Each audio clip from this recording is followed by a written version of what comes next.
the Palace of Speed.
Early on in this race.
For the third round in a row to kick off Season 15 of the Spec-5 World Tour, we head to another relatively draft-heavy track. It's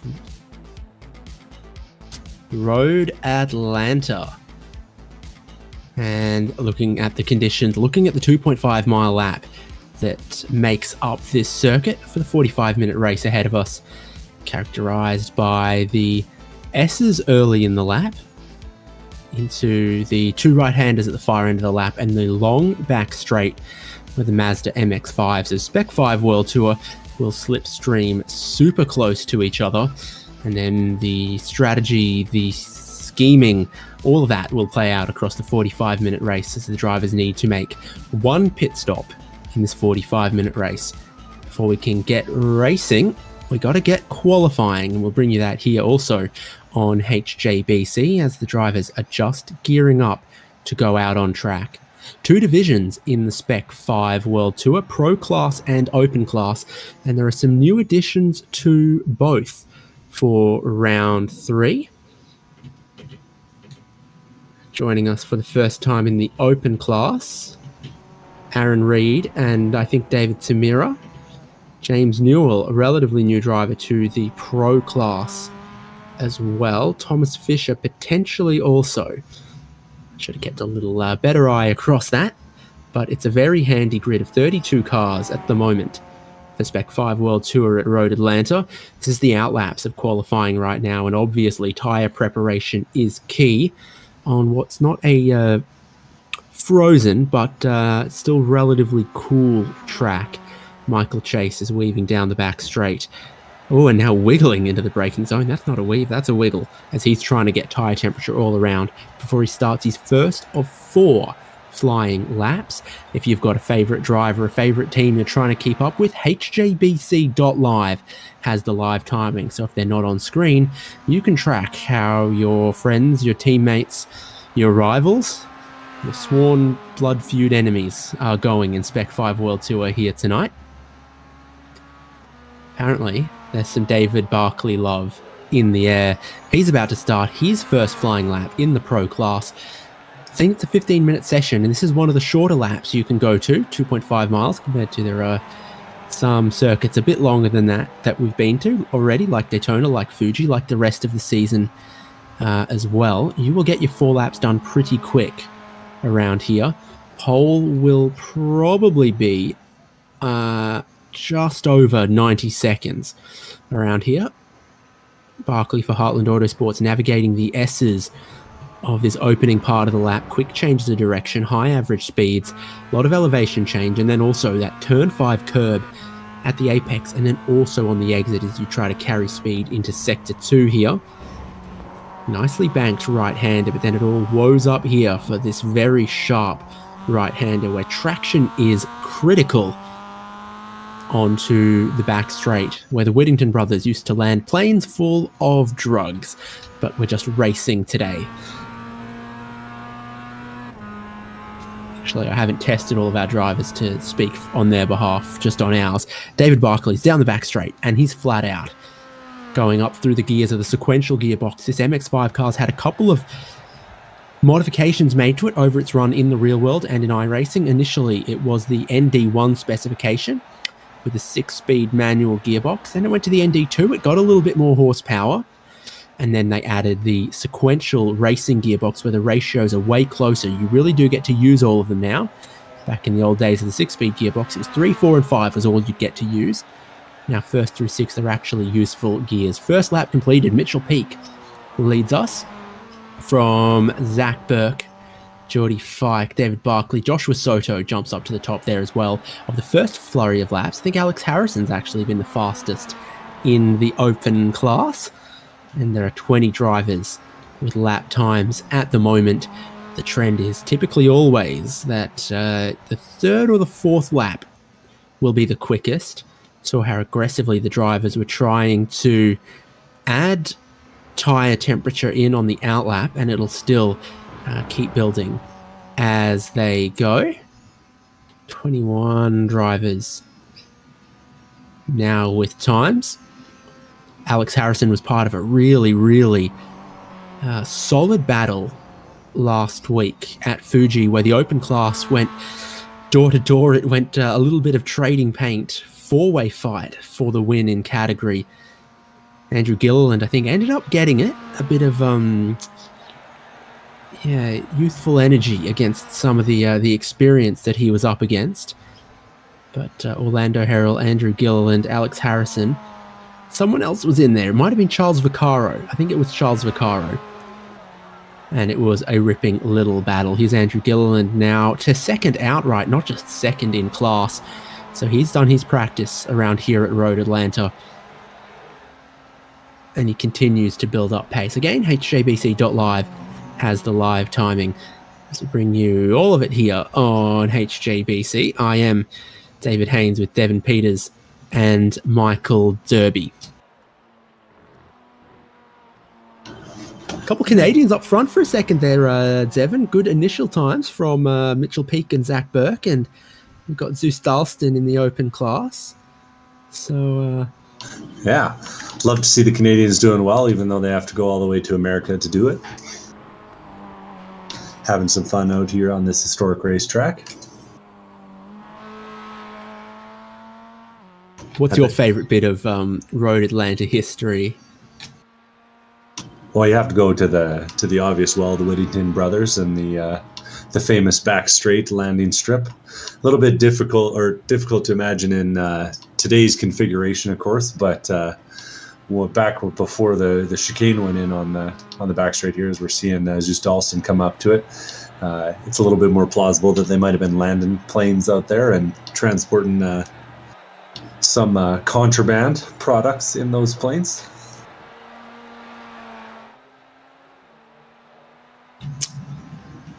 supply and demand in effect there for the Whittington brothers, who put their illegal, ill-gotten gains into racing. I don't know which one came first. They had all the money and they needed something to do with it, or they had an insatiable love for racing and really needed a way to get some cash quick. Drivers are ripping through their lap allocation already here in this 15-minute session. Your outlap and 4 flying laps could easily all happen in the space of about 7 minutes in this 15-minute session. So we'll keep an eye on who's a little late out of pit lane, who's behind the schedule. But I think we are hitting the final flying lap for a handful of these drivers, like Joshua Soto, like Thomas Fisher, and Rui Coimbra, Otis Adams, and Eugenio Pellicci, who make up the top 5 at the moment.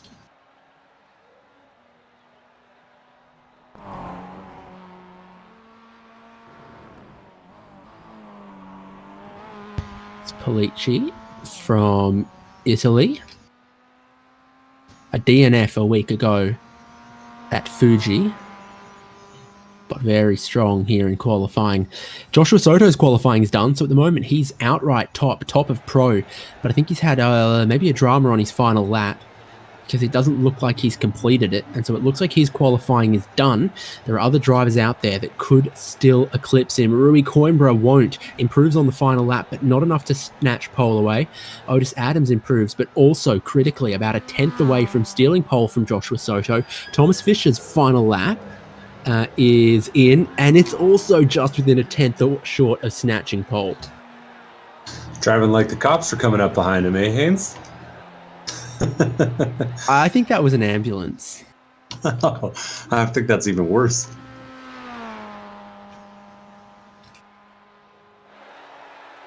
So who else is going quick? Michael Coates.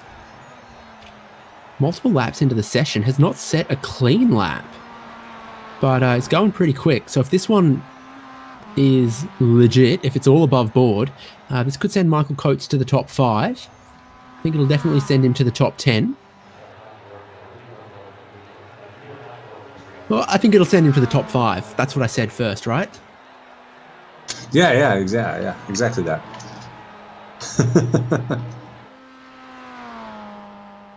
So Orlando Harrell, he always likes an alternative strategy as well, so he's still got a lap in hand.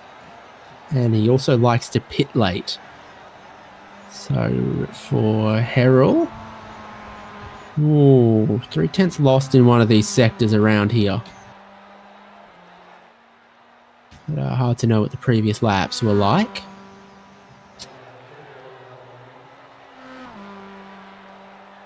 There's those points on offer for leading laps, right? So that's something that he always seems to get himself near the end of a stint. Jumping around now, looking to see if we can find someone that's still running a qualifying lap. Looks like we're following Lincoln Fox here. Coming down into the chicane. And then underneath the Fox Factory Bridge. Oh, look at that branding opportunity right there. Yeah. Looked pretty good though. Through there, quick couple sectors. And that'll be a big jump from 20th place all the way up to 7th on the grid. Yeah, with some laps in hand, I think that might have been the second flying lap of this session with 2 more to go. Mm-hmm. So we can laser down the focus here on Lincoln Fox. Pretty equal through the first sector so far. Next timing line's not too far away. I think it's on the exit of turn 5 here, somewhere there-ish. Off camera, Michael Coates has put in a quick one, 35.3 this time by. That's good for 5th place. Keep on with Lincoln Fox here, though. Get that sun in your eyes. It's coming out of the corner. Soaking up the Georgia sun like a peach tree? I don't know. I know very little about Georgia. I'm trying to think of the sum total of time I would have spent in Georgia, probably underneath 60 minutes as we as we pass through on the way to Daytona. Driving fast, eh? Well, they got a pretty short little coastline there, to be honest. And that's the bit you go through. If you're not going through Atlanta, you're going past Savannah, Georgia? Question mark. I just remember the airport there causing me a lot of problems. We'll see if Lincoln Fox is able to make another quick one. Purple in the final sector, and that's good for third place, 35.35.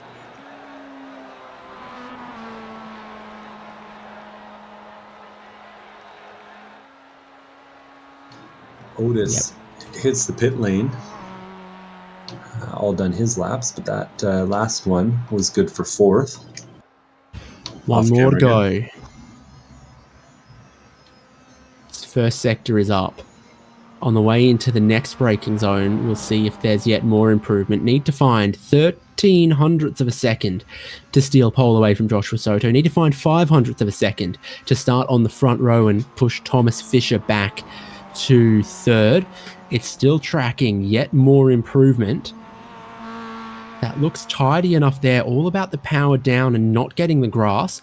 It's looking good right now to improve. Almost no one else left out on track. I think there is no one else at all left out on track but Lincoln Fox. Everyone else is done. Gareth Brocklesby and David Tamira don't appear to have come out onto circuit. Everyone else looks to be done. And with 90 seconds left on the clock, Lincoln Fox is heading down towards the chicane at 10A, 10B. And then once you're on the throttle heading uphill, then underneath the bridge, it's all flat out from here to the checkered flag. You swoop downhill. You can keep the throttle pinned through this right-hander towards Barney in the timing line that comes up quickly. And it is some absolutely ripping sectors that sends Lincoln Fox to the pole position. And that was a quick one. 5 hundredths ahead of Josh Soto, and he's no slouch. That's good stuff. Brilliant, brilliant timing. I don't think the track or the air really cooled off a whole lot. Fox had the pace, but just saved it a little later in the session than everyone else. There's about 30 seconds left, but it will lock in our grid for round 3 of the Spec-5 World Tour. It's season 15 of this iRacing league that strives to bring together some of the best MX-5 races for some of the most exciting, some of the cleanest racing. Sure, you can load up this car in the ranked lobby, in the official sessions every hour. But if you want clean racing, if you're looking to, race door to door with the same people every week, get to know your competitors and get to experience that style of racing, Spec-5 World Tour is where it's at. Yeah, you only need to take a look at that finish from Nürburgring last year. I think we had 9 cars in about 2 rows. It's pretty special. And you can find that replay here on HJBC or on iRacing's top 10 of that month. Mm-hmm. We're forming up for the formation lap. Let's drill down into the grid. Red stripe underneath the position means a pro class car, and it's all pros inside of the top 10 with a front row of Lincoln Fox and Joshua Soto, Thomas Fisher and Otis Adams, Rui Coimbra and Michael Coates on the next row, Michael Chase and Ray Lombardi, and then David Starb and Eugenio Polici as our top 10. You've got some golden numbers there, and they are beautiful, gorgeous supporters of the Spec-5 World Tour who make the league, the hosting, the broadcasting, everything possible. And they also get just a couple of little perks to go along and reward them for their generosity. Next 2 rows, more pro cars as well here, Zach Perk and Geordie Fike. But the open class driver on pole is Andrew Gilliland there, and he's got a little bit of clean air as well, because Mitchell Peake, James Newell and Brian Chabelski before you get to the next open class drivers of Lee Martin and Alex Harrison. You've got Sean Hayes and Ronnie Coates, 19th and 20th. And then David Barkley, Zeus Dalston, Greg Mack, Matthew White, Andy Cosick, Tom Aiton, Mark Kruger, Charles Vaccaro, Aaron Reed, Orlando Herrell are the drivers who have qualified. Gareth Brocklesby and David Tamira have not put in any qualifying time. HJBC.live has your live timing. Interesting grid for our race tonight. Not only is it pretty big, 32 cars in the field, we've also got, I think, 6 first-time open class drivers on the grid today. First time for this season, of course. Some of these names, Mark Kruger, Andy Kosick, folks we've seen before, but yeah, it's a really deep field today. And Andrew Gilliland, with 3 cars between himself and the next open class driver on the pole, is going to be enjoying that gap, I got to think, as he goes into turn number 1, and hoping that those guys behind him get to battling as he tries to extend his lead after a pretty strong first couple of races, putting himself up in first in the points. We're capable of putting a speedometer on Fred, the pace car driver, because apparently he's been at school between last season and this season. And so approaching hairpins, he knows to slow it up just a little bit. Hopefully he's better at pacing the field than years gone by. The man would stick it on cruise control, whether the track was wide open and flat or whether he was approaching a hairpin. I was watching that too. It seems like he's doing a little better, but I'm not seeing any updates on the speedo, so I don't know if they correctly report the pace car speed or not in the overlays. With the release of the wonderful weather system here on iRacing, there's been a fair share of bugs this week, but unfortunately not available in the Miata yet, so we'll have to wait maybe a little bit longer before we get to see these things slipping and sliding around in the rain. Take a look at the field on the back straight, ready for the green flag at the end of this lap, 45 minutes ahead of them. A compulsory pit stop based on the fuel. See them pitting somewhere, probably between laps 10 and 18. Lincoln Fox on the pole in the pro class. And then 13th in the pack, Andrew Gilliland, best qualified open class driver, took the win a week ago as well. The youngest driver that I'm aware of on the grid. There are a few youngsters out there. Camden Hibbett's not with us this week. James Newell seems relatively young, and his profile picture is him karting. So I think that adds a little testament to that as well. There is a lot of youth. There is a lot of experience as well on this grid. We're about ready to get racing. The pace car picks up its pace as it heads into the lane and leaves us well clear with the green flag waving. The whole field's checked up, heading down the hill at Road Atlanta, down the pit straight towards turn 1, and Lincoln Fox still leads us down on cold tyres to the sweeping turn number 1 to bring us uphill. The pack still super close together. You've got turn 3 blind over the crest here, turning right, leaping across the curb. You've just got to know where the track goes. Oh, they're 3 wide going into turn number 2. They're 2 wide through a lot of the field. Joshua Soto's been mugged a little bit off that race start. I don't think he was ready for the green flag. So he's dropped from on the front row back to 5th. And here's a little breakaway. Fox, Adams, Fisher. And there's 4th and 5th, Rory Coimbra and Joshua Soto. 4 How wide. about 3 wide back here? I think you've got Fike, Newell and Chase through there. Yeah, it looked like Mitchell Peak got a little wrong coming out of turn 5 and allowed Newell and Fike to get a good run, and they split the middle, one on the inside, one on the outside, and now they're all in a straight line. Down the back straight, up to speed, over that little crest, always picking up more speed. And your lead gap is nothing as Otis Adams pushes Lincoln Fox down towards the braking zone. Brakes come on for everyone for the biggest stop of the lap from the highest speed into this chicane. Into turn 6 is probably also a decent braking zone around here, but nothing like that downhill braking zone and at speed. And just like that, 2.5 miles of your opening lap are complete. Early returns for James Newell in 9th place. He's up 6 positions from his 15th place starting spot, and he's leading a battle pack into turn number 1 right now.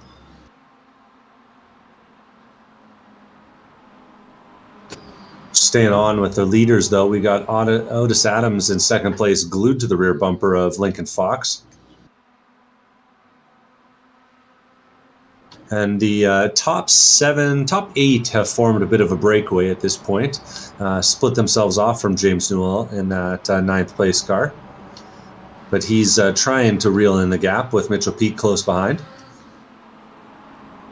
Yeah, you've got Newell and Peak, 2 drivers who've come through the field to this point. So they're displaying a bit of pace, getting to the head of that group, and now trying to catch and hunt down the next group. But when you see, how much bumping and bump drafting's been happening in that front group, you can understand why they've been a little quicker so far this point. Yeah. If you're Newell, you're hoping they get in line behind you and start pushing. We'll see if it happens. Meanwhile, at the front, they're diving down into the hairpins at 10. Newell doesn't quite get a bump. Peak gets real close, but doesn't give him the push. Coming over the hill now.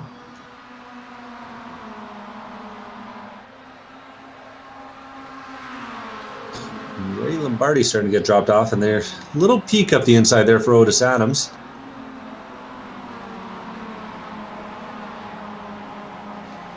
Interestingly, your top 4 drivers don't have a fastest lap yet, as they've either used a little off track here or there, or maybe some of the bumps have been a little too firm. Gotta be gentle, Well, it's the difference between, a pat on the back and a violent assault, potentially. There's James Newell leading this group, and what a group it is, all the way down to sort of 24th. Your open class leader, Andrew Gilliland, in the middle of this. Alex Harrison is second, and then Lee Martin third, as they're in line here with a lot to play out, a lot of laps still to go, and some pit stops yet to happen as well. It's interesting to note that despite the fact that Newell's leading this pack, they lost almost 3/4 of a second to the pack ahead last time by, almost 0.7 of a second. So I don't know if Newell has the pace to really drag these guys along without a good push, and certainly got one there from Mitchell Peak as they head into this braking zone.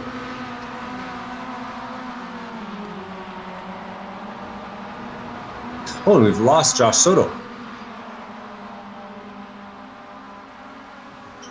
Yeah, we have. Yeah. Dramas for Joshua Soto, who was up front.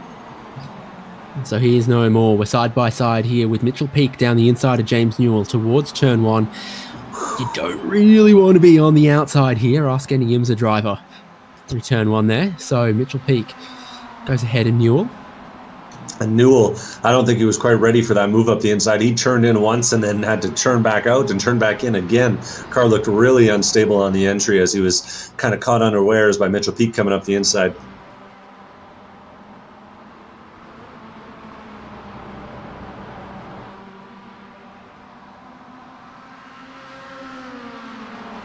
They're really glued together a little deeper in that pack. Michael Chase pushing up behind Jordy Fike. An impressive nose-to-tail action, really kind of showing off the pedigree, the quality of the drivers we have here in this series, that you can get all the way out to 20th place and they're still running nose-to-tail with no problems whatsoever. And I say the magic words and they go too wide on the back straight. Now Jordy Fike is having to almost let Michael Chase by as he takes the inside line, heading into 10A here. Something about Michael Chase's paint really makes me want a vanilla Coke. I can't exactly place it, but there's something about it. I think he's nailed that color scheme pretty well, intentionally or not.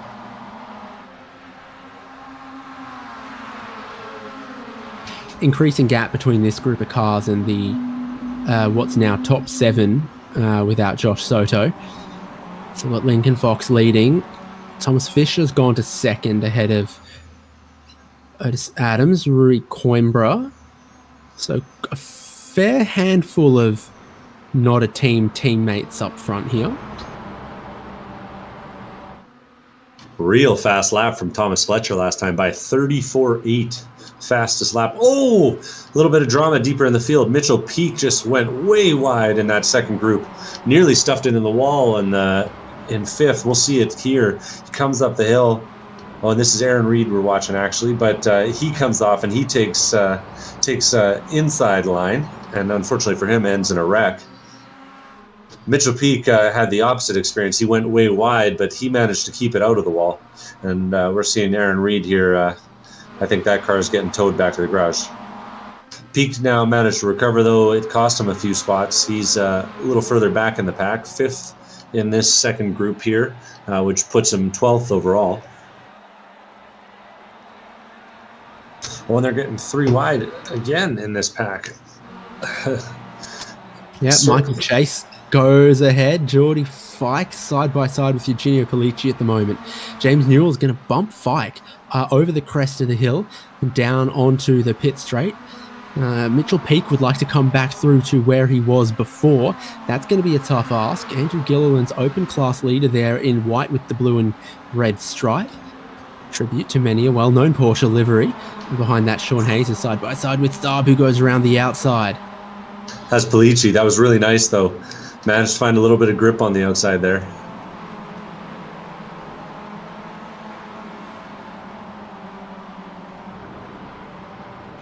And we'll Michael see Chase is gone. Like, he is just gone out front of this. I think he got a little bit of help from the fact that they were all battling behind him. We'll see if they're able to catch him back up, though, because he's got a full second on who's that behind him. That's Polici behind him.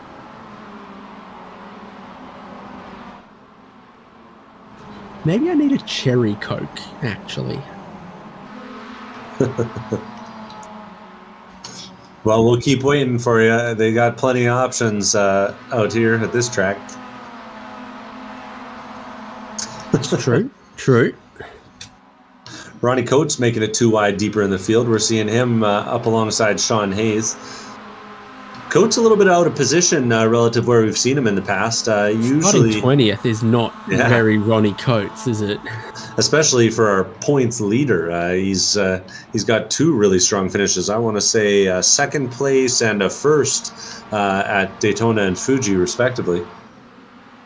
Having to make up some ground after what was an unsatisfying qualifying session for him. He had a slow first lap and then 2 deleted laps, and I think he had to just put a banker in on the third one. 2 wide now again on the outside this time.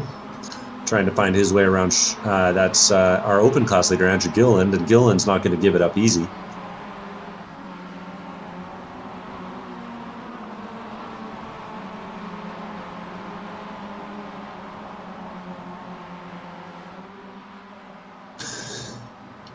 Got folks wondering if there's going to be any rain today. Unfortunately, no rain for these cars just yet.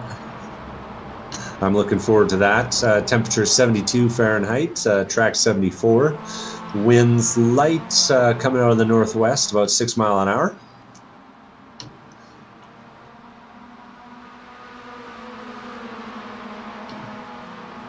Not much of a factor.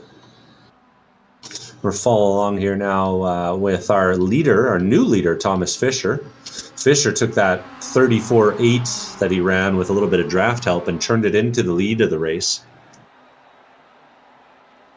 And behind him, we see Zach Burke make a nice move up the inside. He's not your average Canadian, that Zach. He wasn't very polite at the apex of that corner. And Otis loses another one to Michael Coates up the inside. I wonder if Otis is making a deliberate choice to drop back here.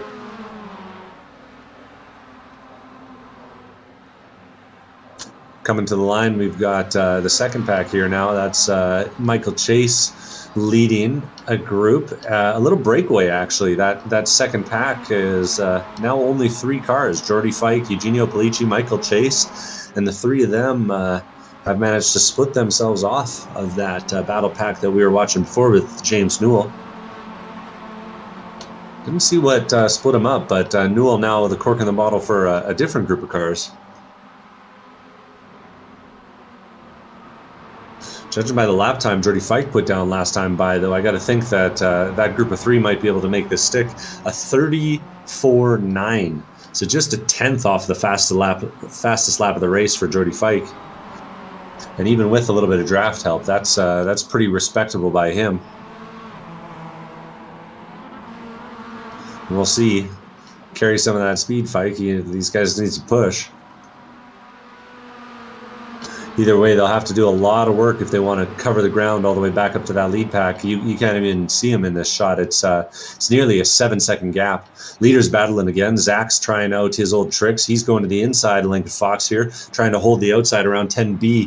And it's going to be a squeeze here on the outside, and the two of them losing momentum. It's 3 wide over the hill. We got Michael Coates up the inside, diving to the inside, holding off. 2 wide still behind him. Lincoln Fox now battling for 3rd place, not 2nd, holding Zach Burke off on the outside.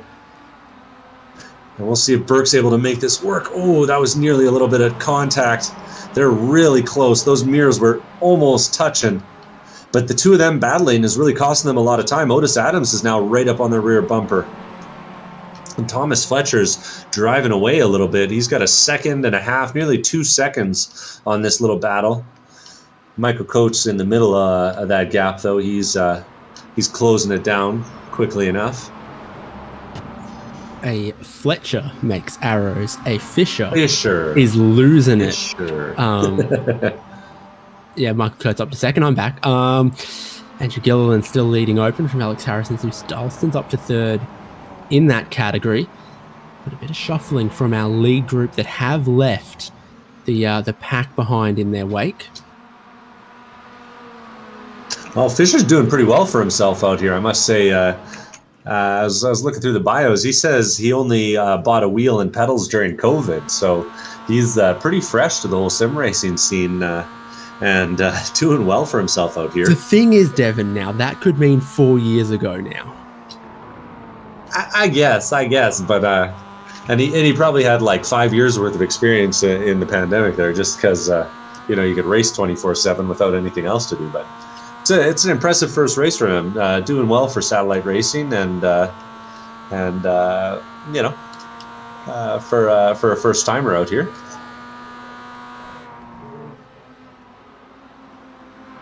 Working through turn 1 once again, starting to approach the pit window, but for your race leader, it's still clean sailing, clear track out in front from Michael Coates. Starting to leave Fox and Burke behind just a tiny bit the way that it's going.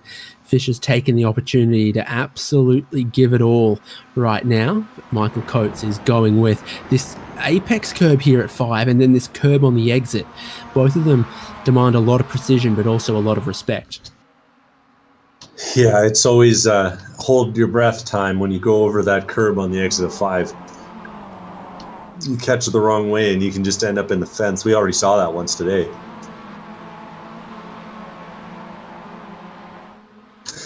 And checking in a little bit behind these guys, that breakaway pack that was forming of Michael Chase, Eugenio Polici, Jordy Fike, yeah, that thing has well and truly broken away from our second pack. Mitchell Peak's doing his best to try and drag those guys behind him up, but he doesn't seem to have the pace. Nearly 7/10 again off of those 3 that have gotten away. Still plenty of battling to go, though, in that pack that's running from 11th all the way down to 18th place. And critically, in the open class, in that pack, there's 2 cars. Andrew Gilliland in that red, white, and blue livery, or red, blue, and white livery. And then the other open class car in there, well, it's our very own Alex Harrison running the HJ livery. Ooh, and they're putting tires in the dirt on the start-finish line there. Yep, him and David Barkley in behind. Through turn 1. Immediately uphill, and in a low horsepower car, it's important to carry speed into the uphill sections. It's really pay some dividends. So you got the leading group, you got the next 3, then you got this group of drivers here.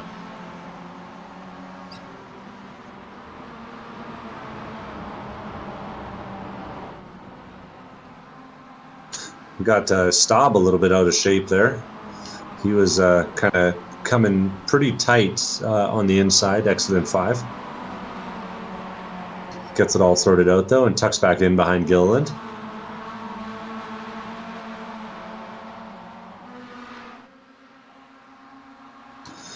And Fisher's got company at the front. Is Coates going to make a move? Looks like Coates is going to save some fuel. Closes them all up as Fox, Burke, Adams all get close as well with contact. Contact. Two of them are going to go around.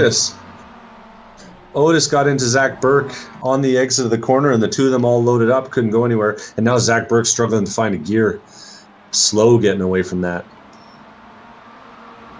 The first gear is super tall in these as well, which makes it difficult. There's a look. There was a bit of a checkup, bit of contact. Maybe a bit more damage to Burke there.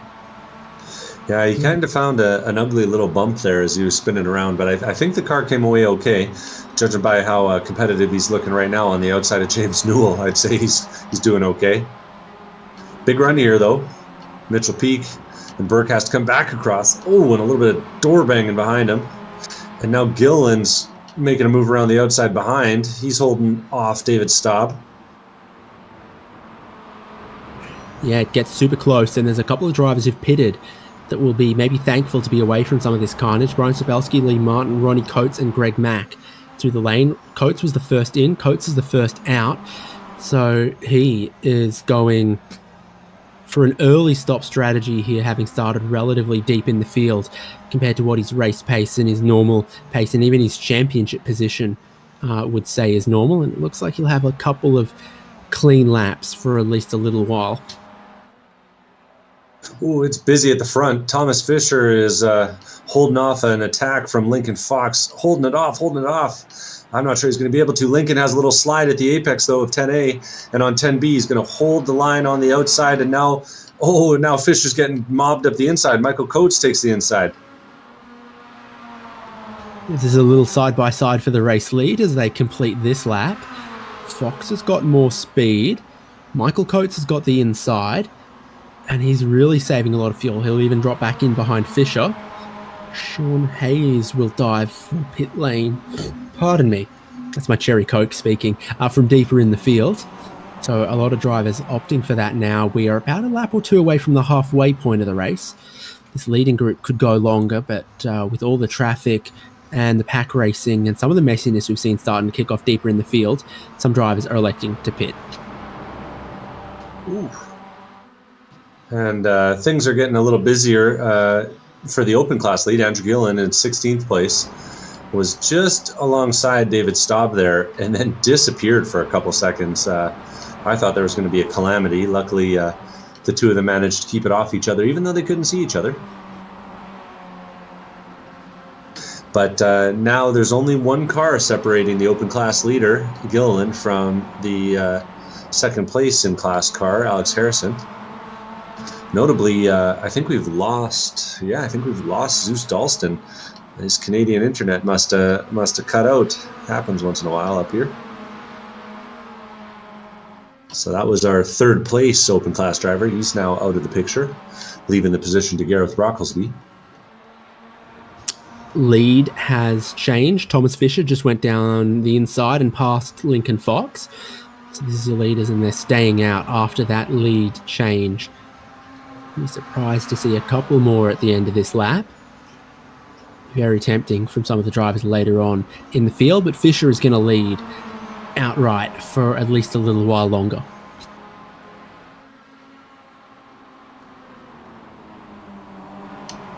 Nicely done. Fisher saying he won't necessarily have time to run the entire season, so that means race wins everything, right? And he's having fun. Zeus Dalston, he's back. Don't think he quite disconnected, but he did disappear for a good long time, and he's done it again. Oh, yeah. I think he's gone again.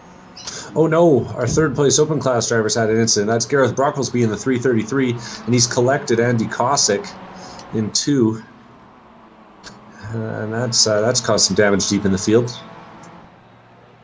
and sent Gareth Brocklesby all the way. We'll see it here. Gareth is on the outside, and they're battling side by side, going up into 2 here. And then when they make the right-hander into 3, I guess technically, Brocklesby kind of pinches and just gets tagged.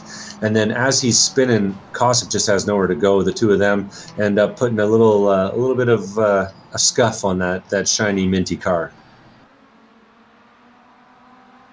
There's Michael Coates going for pit lane as we cut back to the leaders. Now Lincoln Fox leading from Fisher.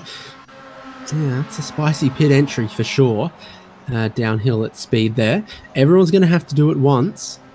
And there's a few others that are going to join Michael Coates this time. I'm curious to see how short this stop is for Michael Coates with how aggressively he was saving fuel. The only other guy that I've seen kind of lifting as big as him has been Ray Lombardi, who's just managed to stay on the back of the top 4 now. Coates down. Zach Burke and Mitchell Peak on the lane 2. So Michael Coates taking the left side tyres. Not seeing that happen from many others. Coates back out. 17 seconds is the stop time. So note that one. But he will rejoin with a little bit of traffic here, potentially. Just ahead of Charles Vaccaro and some others who haven't stopped yet. Just a couple seconds up to Orlando Herald, who hasn't stopped yet. That's the worry stopping early, is that you rejoin behind a pack of drivers who haven't stopped yet, and it holds you up. This is the race lead. There's just 4 of them now. We've had a disconnect. We've had a few pit callers. We've had a little bit of contact. So then there were 4. Fisher is pushing Fox, Coimbra, and Lombardi behind. And starting to hear the lifts. Heard and saw big lifts from at least 3 of the top 4. Coimbra suddenly showing up in the picture. Didn't see much of him early on. And a pit lane for our satellite racing driver, Fisher.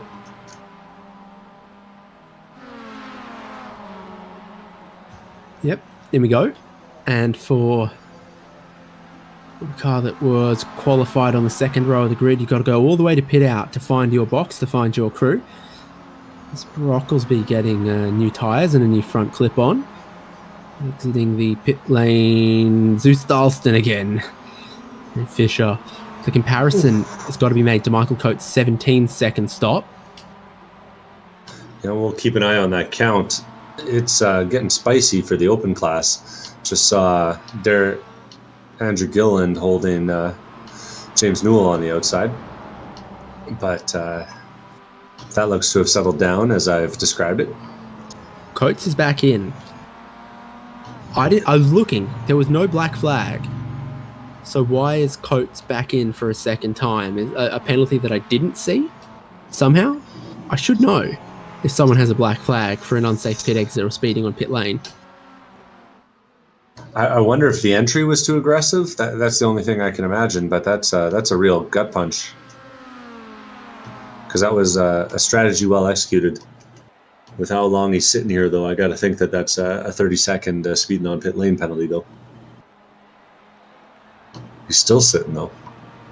And he's dropped out. So I think that maybe a little bit of frustration. Lincoln Fox hits the lane.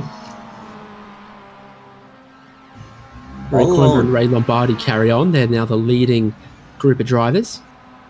Really interesting to just see the leaders going one by one. I mean, this is a track that, there's a lot of draft and a lot of time available in the draft, and our lead pack has just not wanted to do it.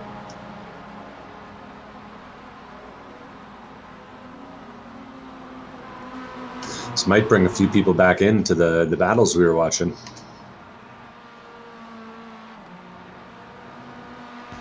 So you saw where Lincoln Fox was at the pit lane towards the exit. Here comes Fisher out of the final corner.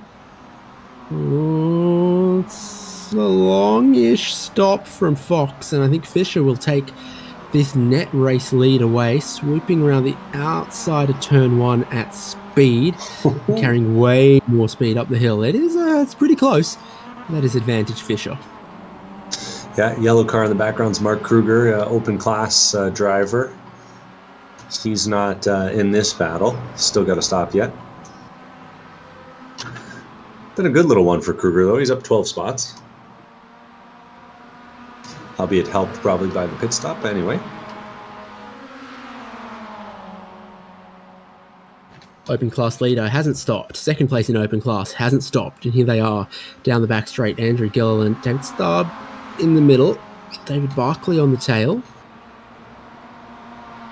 Too wide.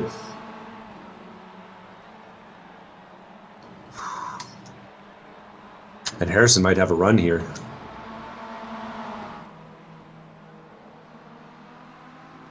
He's going to carry on while Gilliland goes to pit entry. So does David Starb. They had to sort themselves out there. Michael Chase on the lane. It's busy. Yeah, lots of cars this time by. Getting close to the end of the fuel window. We did think 18 laps would be possible in the pre-race, but we also wondered, you know, it might be a stretch. Not a lot of fuel left if you try to go 18. Coimbra and Lombardi are still lapping out there. They're going for that 18th lap. Coming onto the back straight are our race leaders on the track at this point. We'll see what the it looks like once the fuel shakes out.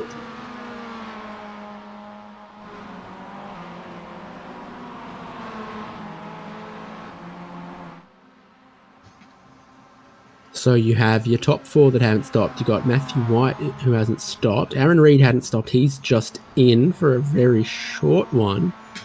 Uh-oh, no, that doesn't look right for Aaron Reed in the open class. Yeah, you need a little more fuel than that, I'd say. And here they all go. Rui Coimbra will have a lap led. Ray Lombardi will attack that pit entry to the 45 mile an hour pit lane speed limit. And then rolling down in first gear against that limiter. Otis Adams going for a 19th lap. No stop. Ooh. He must have saved big in that first stint.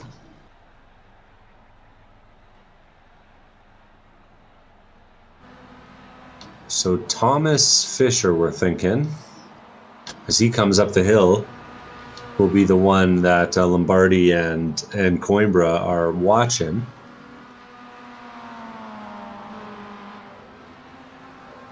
Pace-wise, you got to think that he'd have the edge, but the two of them are already rolling. And those were quick stops. Yeah, Coimbra's rolling and he is out of here. So too Lombardi before you get to Fisher and Fox. Yeah, and both of them were hanging right around the back of that lead pack through the whole first stint. Really decided to make their races all about the fuel.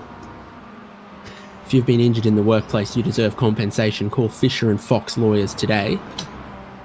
You should call out his real sponsor, Dr. Dabber, because I have a feeling that their high-quality vape pens would help you with your pain. My main pain is that everyone around me is vaping and I wish they weren't. I don't know.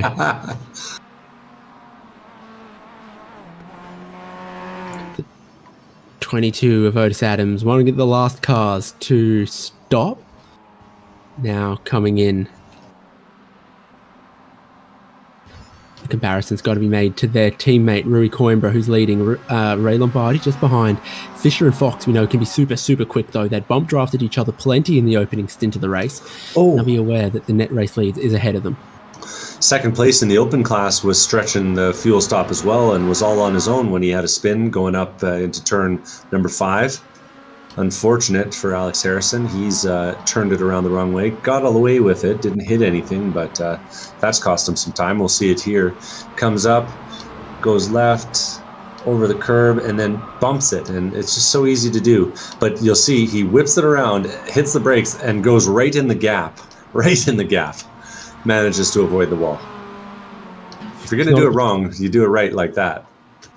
Yeah, you better do it right wrong. Andrew Gilliland's on the lane for the second time, though. So this is big drama for what was the top 2 in our open class. What has Gilliland done? His first stop was short as well, just like Mike Coates. But now he's getting tires?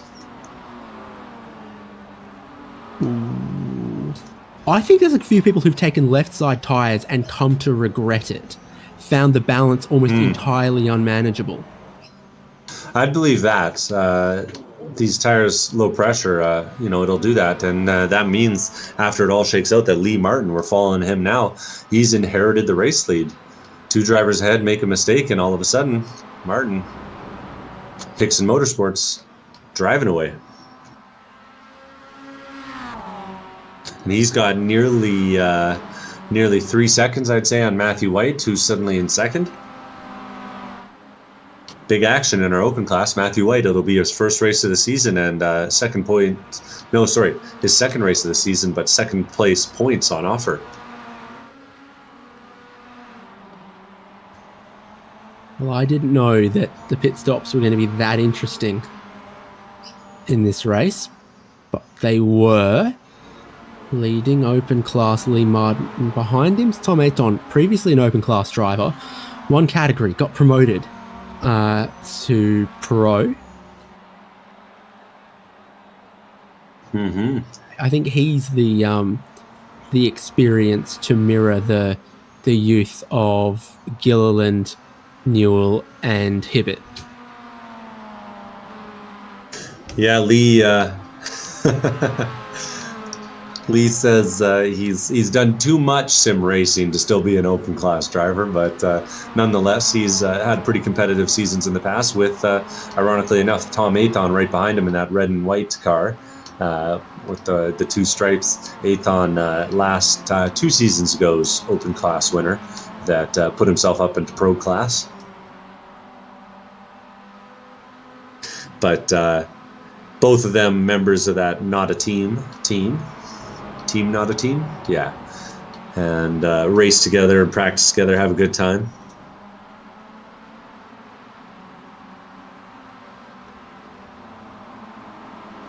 And Lee's got to be having a good day because he says his biggest competition is Brian Schabelsky, and he's got a few seconds on Schabelsky today. My biggest competition today is Windows blue screen. What's yours been? Hyperfocus. Not punctuality? Okay. Fike, Polici, and Chase. This is 5th, 6th, and 7th now. And they got a bit of bump drafting going on. They got Ronnie Coates behind. Checking the lap times, Ronnie Coates is catching them. Checking the lap times, Lincoln Fox is catching the leading group as well. We've got a massive crash on the pit straight for Sean Hayes. The number 94 car is on its lid on the pit straight. He's come together with someone else. He's come together with David Staub, and both of them have had an absolutely massive accident. It's dug in. It's barrel rolled once, twice, 3 times. It's landed on its lid. That's tough. When the 2 cars get hooked up like that, going into a corner, inside on outside, sometimes the netcode can just make them really hard to get apart, and what would be a little bump turns into a massive shunt, and I think that's what we saw there. See the replay here. He's on the outside, and as he gets wide, the 2 of them just kind of hook up. Wheel goes and car goes. Big roll there. Ouch. Don't see that kind of carnage out here. Too, where he kind of gets pitted across Staub's nose and then directs them both towards the wall there. Rick Coimbra's leading with 9 minutes on the clock. We think 6 more laps, and he does a 136.094. Meanwhile, Lincoln Fox, being pushed by Thomas Fisher, does a 135.4999, 6/10 quicker. The gap is coming down, and it's coming down in a bit of a hurry. Sean Hayes out of the medical center quick and carries on, gives plenty of room to the leaders.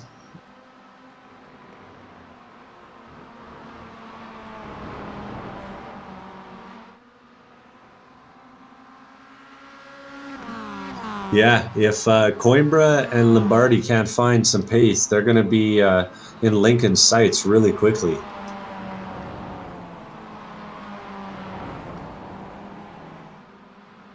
Yeah, Ray Lombardi's going with, but doesn't seem to be close enough to push Rui Coimbra, whereas that's what's been happening for 3rd and 4th.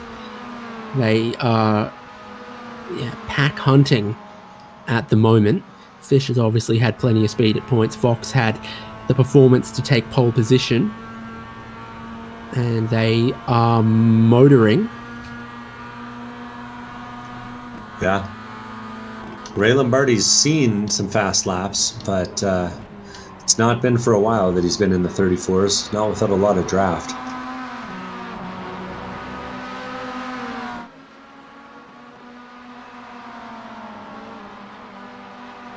And these little twosomes are kind of coming together to make bigger battle packs here as we get closer down to the end. Under 10 minutes, 7 minutes to go at this point. Yeah, there's a couple of duos out there like Coimbra and Lombardi, Fox and Fisher, but then also Polici and Chase. Ronnie Coates has caught and swallowed up Geordie Fike. Polici's just had an issue. He got the tires on the outside of turn one, and in that grass had to hit the brakes really hard to gather it together. And as predicted, 2 became 4. We've got a battle pack now of Fike, Coates, Polici, and Chase. And you'll see it here. Kept the car out of the wall, but it cost him. So Ronnie Coates has the opportunity now to take a couple more. Looked like a pretty rough ride off the exit curb at turn 5 for Eugenio Polici. Ronnie Coates now breathing down his neck. Oh, okay. Oh. Goodbye, good night. See you, Eugenio. Sleep well. He hit the brakes. I think he just got distracted. Maybe he was looking in his mirror. I don't know. The rage quit was strong. What is going on? This is a wild race. It ain't right, I tell you that much. So this is the gap forward from Lincoln Fox towards Rue Coimbra and Ray Lombardi. What's the Fisher's had a problem and dropped a little bit back behind Fox here as well. And so we have 4 laps to go. Lincoln Fox needs to find about another 5-6 tenths of a second to get into the slipstream of Ray Lombardi and to be on the hunt for a race win here. To be honest, I've gone back and looked. I don't see anything that went wrong for Fisher. Fox has just had a mega lap last time by a 35-2 no draft, all on his own. That's got to be one of the quickest no draft laps of the race. Fisher just kind of got left in the dust, like a little offline in turn 1, and Fox just disappeared. Oh, and Fox is pushing so hard he went off at turn 6 there. Yeah, on the exit. It was almost within a second of Ray Lombardi, and then had a little error. Other fights elsewhere. Mitchell Peake, Zach Burke, James Newell have given up on being able to catch Geordie Fike and Ronnie Coates.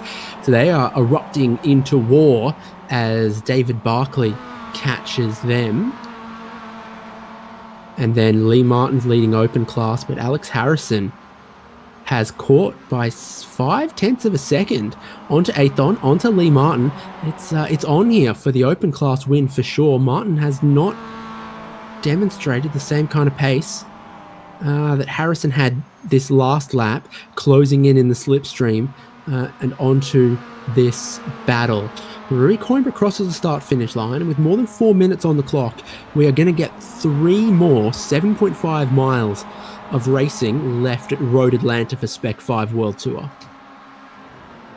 Ooh, and Lincoln's just closing it down. 1.3 seconds at the line.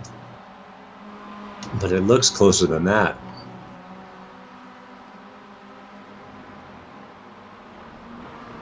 I think we're still all to play for everywhere through the fields. Like here, where it was 7 tenths quicker for Fox than it was for your race leader. Thomas Fisher found his speed again, back in the low 135s compared to the 36.1 that he had earlier on. I wonder if Coimbra and Lombardi, who respectively took about 5 seconds less of fuel each than the guys behind, I wonder if the two of them are having to do some fuel saving at this point.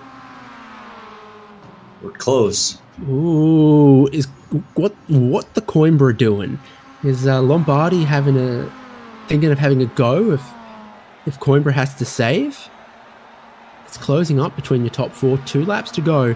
They do fly by around here at Road Atlanta.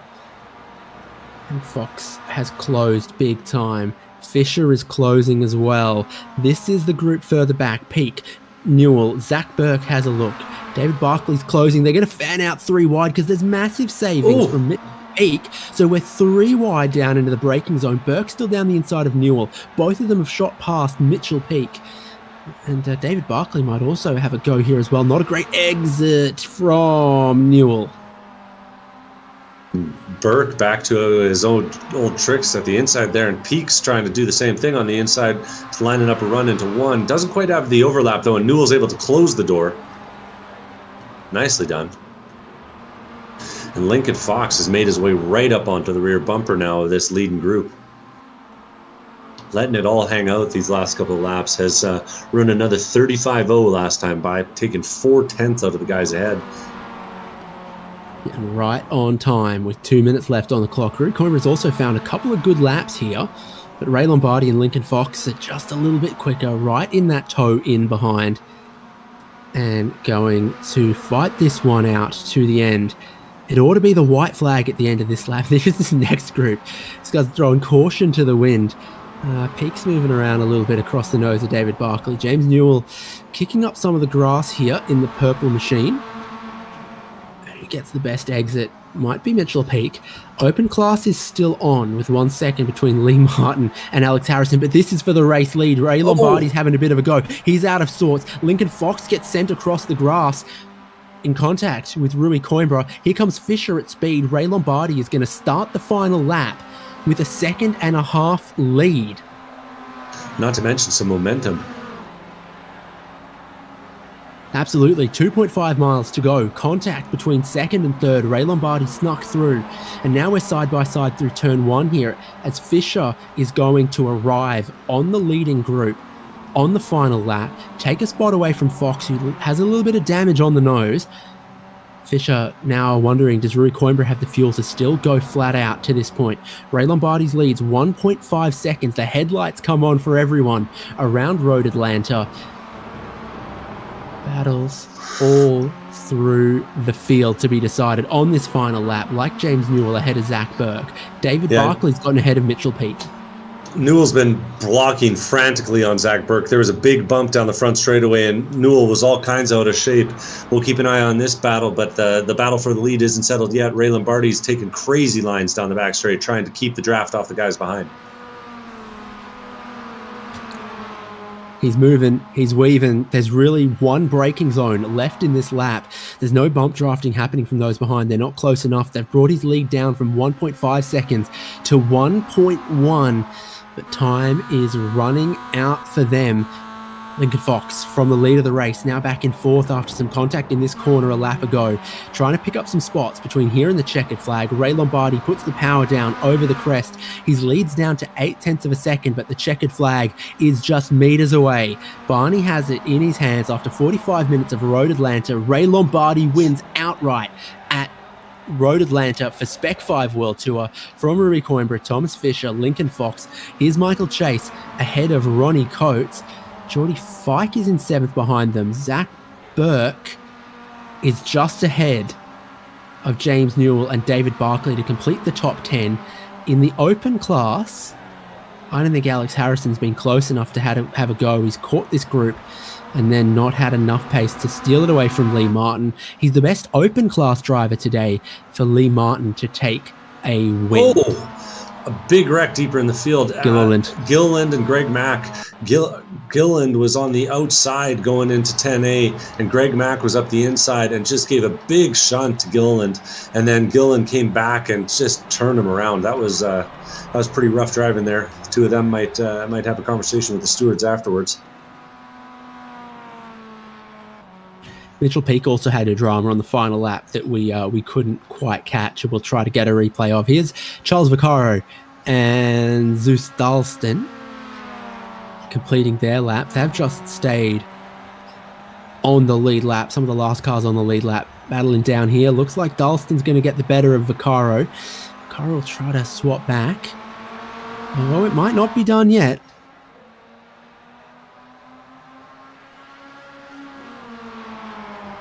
I think Dalston's got it. Yep, he does. So that's everyone having seen the checkered flag. So much happening all the way to the end of this race. And now that everyone's crossed the finish line, it looks like this. Ray Lombardi from Rui Coimbra, Thomas Fisher, Lincoln Fox, and Michael Chase. Ronnie Coates, Geordie Fike, Zach Burke, James Newell, David Barkley, Otis Adams, and then Lee Martin, winner of Open Class from Alex Harrison and Greg Mack, Tom Ayton and Brian Jabelski. Interleaved between them, before we get through more of the Open Class drivers, Andy Kosick, Mark Kruger, Matt White, and Andrew Gilliland. Final lap contact for Gilliland with Greg Mack. And then it was Zeus Dalston and Charles Vaccaro, the last two drivers on the lead lap. Mitchell Peake had a problem at turn 5 on the final lap. And then Sean Hayes, David Staub, Orlando Herald, Eugenio Polici, Gareth Brocklesby, Aaron Reed, Michael Coates, Joshua Soto, and David Tamira. That was good racing. Before we get to chatting with some of the drivers, I would like to have a look at Mitchell Peake on the final lap. Let's see if we can find that one.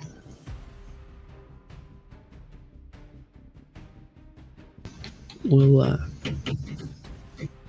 endeavour our best, but it was that turn 5 exit curb where Alex Harrison got so lucky. Not everyone else was all the way through this race. Oh, we tried. No. It'd have to be... Yeah, it was the 20, final 30 seconds. final lap. I think 28.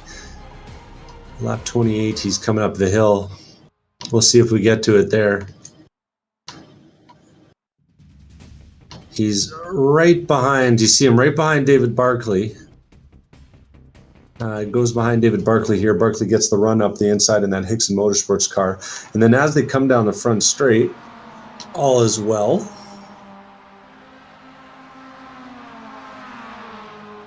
But Pete, We just got a ride to turn 5, and you can see in front Newell and Burke battling. Barkley had gotten ahead.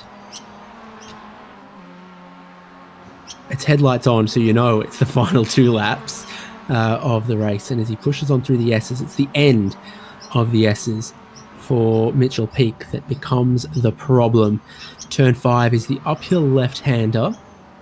You ride the curb on the way in, you ride the curb at the apex, and you get a bad ride across the curb on the exit. And that's rough. 11th place down to 23rd for him, a lap down. That's a hard way to finish a hard-fought race.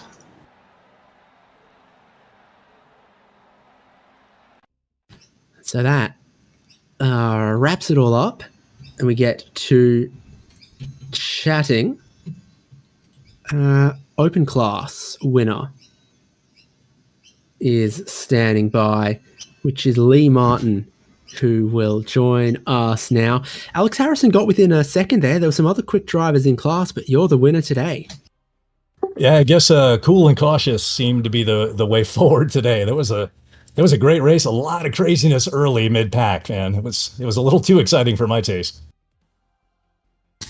We saw a couple of drivers who didn't appear to have penalties hit pit lane for a second time after taking left side tyres. So I assume that was never a choice you were thinking of?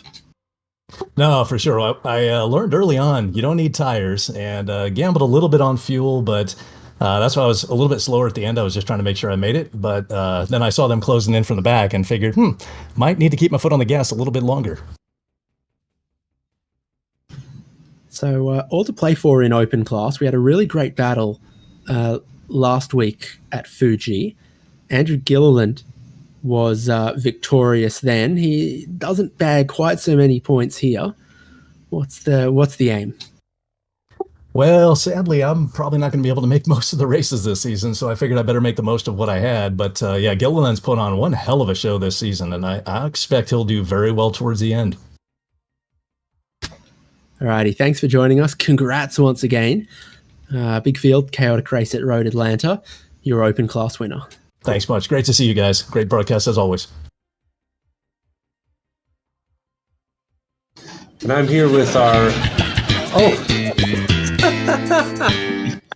Sorry. I'm here with our our pro class winner, Ray Lombardi, kicking down the door. Yeah. And that was a good one for you. Yeah. Well, I guess I have to admit, like, it was gifted to me. You guys saw that probably, but I don't know what happened, but suddenly I was in the lead for the first time, and I figured I'd just drive one more lap. Hey, you said your spirit animal was the turtle because you hang in the back and leap when they least expect it, right? So you lived up to it today. Yeah. Well, but my strategy panned out perfectly. Like, the only problem was that Rui seemed to have the same strategy, and he's generally faster than me. So that, well, it just meant that I just had to hope that he would outpace the rest so we could battle for the win, and that's basically how it panned out. Lincoln came pretty close, but yeah. Rui and I think we had the best strategy, and that just really worked well this track. How hard was your heart pounding on that last lap? Dude, I made so many almost errors. I was terrified. Like, I almost screwed it up in 10B. Like, I almost went too wide there. But yeah, this for my first win, first overall win. I'm pretty. I was pretty excited, though. It could have been worse. I have to admit. Like, I was more calm than I usually am at these moments. Well, good job. You earned it today, and you get to put one on the wall. Congratulations. Thank you, guys.